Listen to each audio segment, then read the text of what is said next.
Hai semua, tali kawat baja atau steel wire rope biasanya digunakan pada peralatan berat yang berfungsi sebagai alat pengangkat, penarik, dan pengangkut. Penggunaan tali kawat baja ini sangat dibutuhkan manusia di dalam berbagai bidang, terutama pada bidang konstruksi. Selain itu, tali baja ini juga sering kita lihat pada banyak jembatan yang ada di dunia. Karena pentingnya tali baja tersebut, banyak pabrik-pabrik dibuat khusus untuk membuat dan memproduksi tali baja tersebut.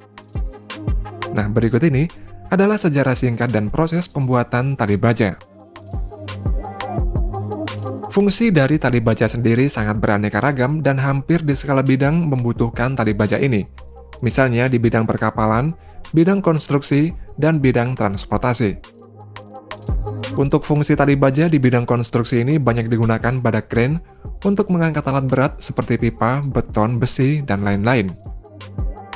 Sedangkan pada konstruksi jembatan, fungsi tali baja dapat digunakan sebagai alat penopang ataupun alat untuk penggantung jembatan itu sendiri. Secara umum, tali baja yang berukuran raksasa terdiri dari ratusan kawat baja berukuran kecil yang kemudian dibentuk menjadi satu. Pada awal produksinya, kawat dibuat dengan cara menempa dan memalu potongan logam panjang menjadi helaian logam, dan metode tersebut dikembangkan kurang lebih tahun 1000 Masehi. Dalam prosesnya, logam akan ditarik untuk membuatnya menjadi lembaran tipis sehingga akan mudah untuk dibentuk menjadi helaian tali. Kemudian, setelah ditemukan mesin uap pada tahun 1800-an, proses tersebut dapat dibuat menjadi lebih mudah.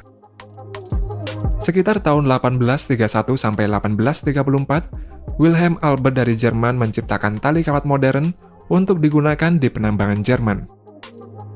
Tali kawat baja memang pertama kali dibuat pada tahun 1830-an, namun pada tahun 1840, Robert Stirling Newell dari Skotlandia mengembangkan proses pembuatan tali kawat baja dan mendapatkan hak paten atas penemuannya. Penemuan tali kawat baja ini kemudian diproduksi massal dan digunakan lebih lanjut sebagai material bangunan.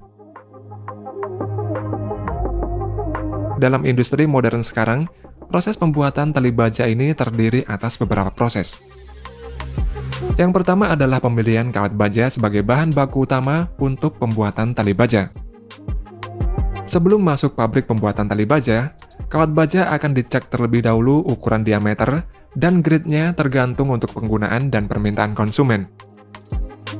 Setelah lolos dari pengecekan, kawat tersebut kemudian masuk dalam proses pencucian dengan menggunakan bahan kimia.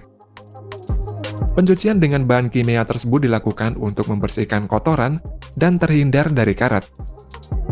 Setelah itu, kawat-kawat tersebut akan dimasukkan ke dalam mesin stranding untuk dipilin menjadi strand. Banyaknya kawat yang dipilin tergantung dari penggunaan dan jenis mesin stranding yang digunakan.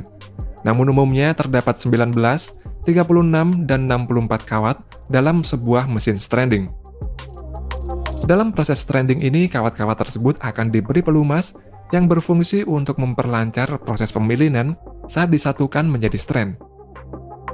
Pelumasan ini juga berfungsi agar kawat yang dipilin tidak mengalami aus ketika bergesekan dengan kawat lain. Setelah itu, untuk menghilangkan pelumas yang berlebih, terdapat semacam karet gelang untuk menghilangkan pelumas setelah keluar dari mesin stranding. Setelah dari mesin stranding, strand tersebut akan diberi tekanan dengan alat roller strainer yang berguna untuk menghindari strand agar tidak terurai dan agar sesuai dengan diameter tali yang diinginkan. Kemudian untuk membuat tali baja yang ukurannya sangat besar, maka proses selanjutnya tali strand yang sudah jadi tersebut akan dipilin lagi dengan menggunakan alat yang lebih besar, yaitu mesin closer.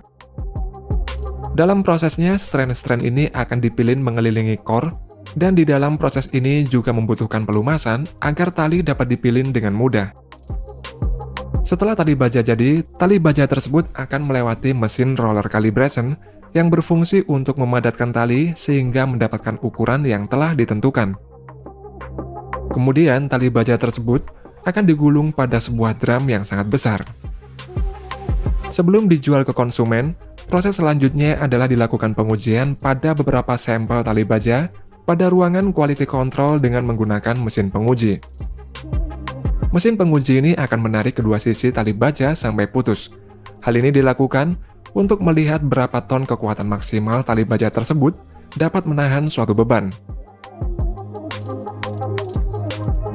Terkadang dalam sebuah proyek membutuhkan tali yang ukurannya sangat luar biasa besar, dan tali baja ini tidak diproduksi secara massal oleh pabrik.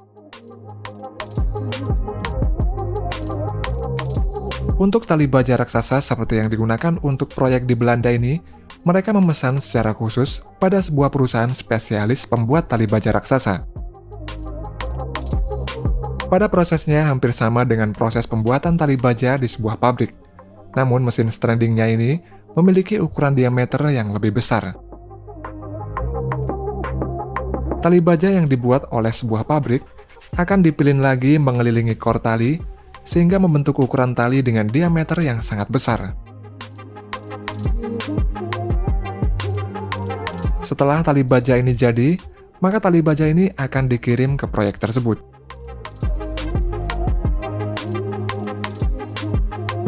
Tali baja yang akan digunakan pada pengangkatan, maka akan dilakukan proses splice terlebih dahulu atau membuat mata tali. Dalam pembuatan splice ini ada beberapa metode, diantaranya adalah secara manual dan menggunakan mesin pengepresan. Jika secara manual, maka tali baja ini akan di-splice dengan menggunakan tenaga manusia, atau bisa juga menggunakan clip end. Sedangkan jika menggunakan mesin, maka tali baja ini akan dipres sehingga membentuk sebuah mata tali.